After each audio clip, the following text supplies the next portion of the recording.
हे खंडोबा तुमच्यासोबत कायम असणारी तुमची माणसा तर होतीच, पण सोबत प्रेम करणारी, जिव्हाळा जपणारी बानू पण तितकीच महत्वाची होती.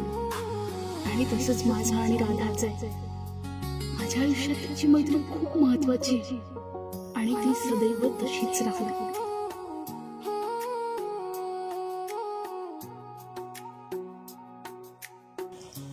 आज जो आनंद मी सायलीला देतो तो तिला दिलेल्या त्रासापेक्षा कमी आहे, पण मी तिला आणखी त्रास देऊ नये याचे बळ मला दे.